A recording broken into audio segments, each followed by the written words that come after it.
कभी सुना था तारीख पे तारीख, तारीख पे तारीख? भाई ये जो तारीख पे तारीख पड़ रही है, ये इसीलिए पड़ रही है कि भैया इसमें किसानों को भी जितना हो सके परेशान कर सकते हो करो, क्योंकि मोदी जी ने किसानों को ही नहीं, इस देश में किसी को नहीं बख्शा। मोदी जी ने सबसे ज्यादा तो इस देश के जो बेरोजगार हैं उन्हें मार दिया। 35 करोड़ बेरोजगार हैं, कोई उनकी सुनने वाला नहीं है।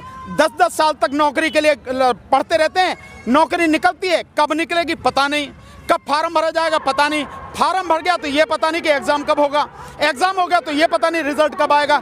इसी तरह से एक एक करके सबको मारा, मजदूरों को मारा, श्रम कानूनों को खत्म करके, आपको मालूम है प्रदेशों ने भी खत्म किया। और इसके साथ साथ जो छोटे व्यापारी हैं, लघु और कुटीर उद्योग वाले, उनको भी नहीं बख्शा। देखो मैं आपको दिखाता हूँ, मेरे साथ में आप हैं दीपक जी, मेरे साथ में आप हैं जितेंद्र जी, ये जयपुर से आए हैं, ये दिल्ली से हैं, इनके साथी बॉम्बे से आए हैं। इन एमएसएमई, आप जानते हैं एमएसएमई देश में 6.5 करोड़ एमएसएमई के लोग हैं, 6.5 करोड़। जैसे किसान हैं 14 करोड़ 64 लाख, ये सरकारी आंकड़ा है। इसी तरह से एमएसएमई इतना बड़ा सेक्टर जिसमें सबसे ज्यादा रोजगार दिया जाता है, उस एमएसएमई सेक्टर को मोदी जी ने पूरी तरह से तबाह कर दिया।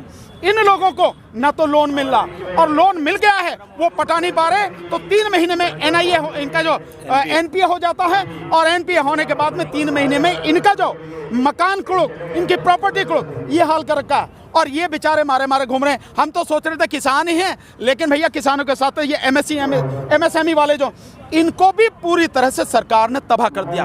कहने को 20 लाख करोड़ का जो कोरोना में झुंझुना पकड़ाया था सरकार ने, आप मालूम है 3,60,000 करोड़ इनको लोन देने की बात की। आदमी लोन लेके क्या करेगा भाई?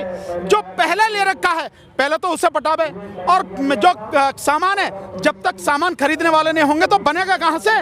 तो पहले खरीदने वाले हों। सरकार ने किसी को पैसा तक दिया नहीं तो खरीदे कहां? आज की तारीख में खरीदने वाले नहीं है, क्योंकि लोगों के पास पैसा नहीं है, लोगों के पास रोजगार नहीं है। इसलिए ये बनाएंगे क्या?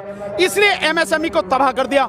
और इसी तरह से किसान, इन किसानों को लगातार डेट पे डेट दे दिया आ रहे हैं, और सुप्रीम कोर्ट में भी पहुंचे तो उसने भी बड़े मजेदार बात करी। तो कमेटी बना दी उन्हीं लोगों की जो सरकार के आदमी हैं, और कमेटी की भी डेट दे दी 2 महीने बाद की, और कमेटी 10 दिन में काम शुरू करेगी। इसका मतलब हो गया 2 महीने 10 दिन, इतने दिन में वो काम शुरू करेगी। इसका मतलब ये हो गया, सीधे सीधे माना जाए तो भैया हमें अभी 2.5 महीने तो बैठना ही है।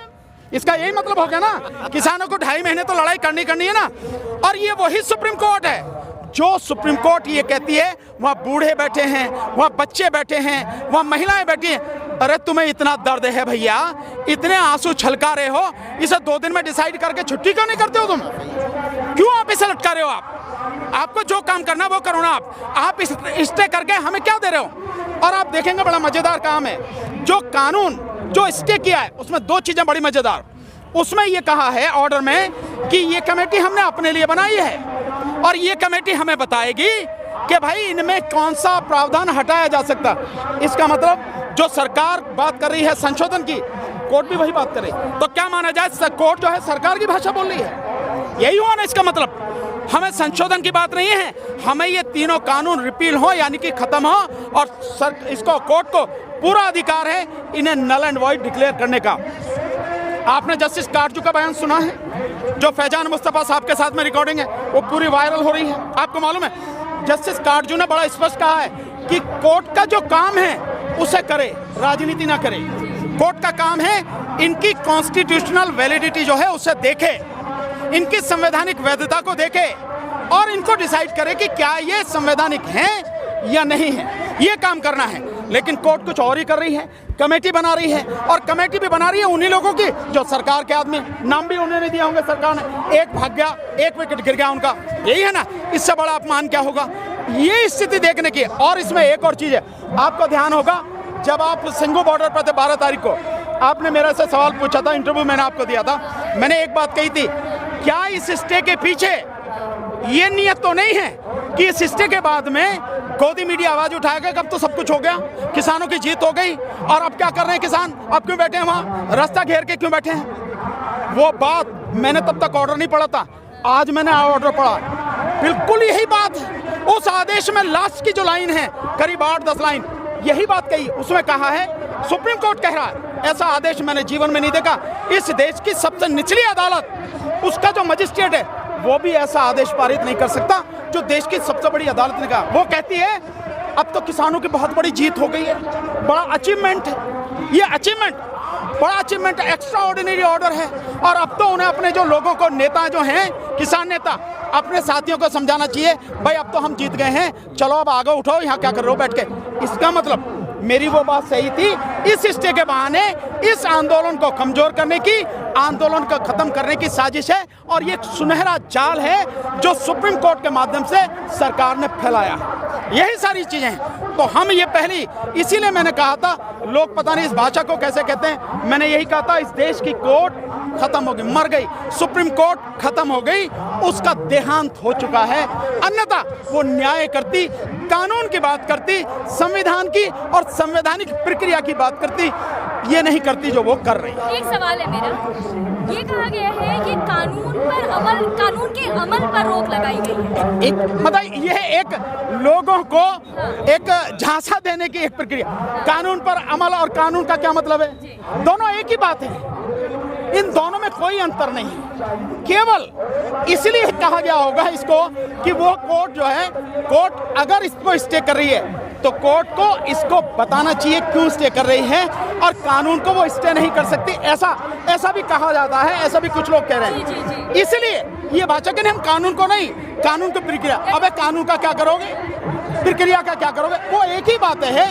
ये केवल भ्रम में डालने की स्थिति है। जैसे मोदी सरकार भ्रम में डाल रही है, ऐसी कोर्ट भी भ्रम में डाल रही है। मतलब एक ही है। किसान खुद आंदोलन खत्म नहीं करना चाह रहे हैं, वो सरकार की भी बात नहीं मान रहे, सुप्रीम कोर्ट की भी बात नहीं मान रहे। किसको? आप, मैं आपसे पूछता हूँ और आपके माध्यम से कोर्ट से भी, सरकार से भी, पूरी दुनिया से पूछता हूँ, 2 डिग्री जब टेम्परेचर हो, पीछे आपने देखा 4-5 दिन लगातार बारिश रही, इतनी ठंड हो, अपने घरों से सैकड़ों किलोमीटर दूर यहाँ बैठे हैं, हम सड़क पर बैठे हैं, किसको अच्छा लगता है? क्या हमें अच्छा नहीं लगता? हम अपने घर में जाके बैठे, अपने घर में खाएं पिएं, मजे से अपना काम करें, हम किसी को अच्छा लगता है क्या?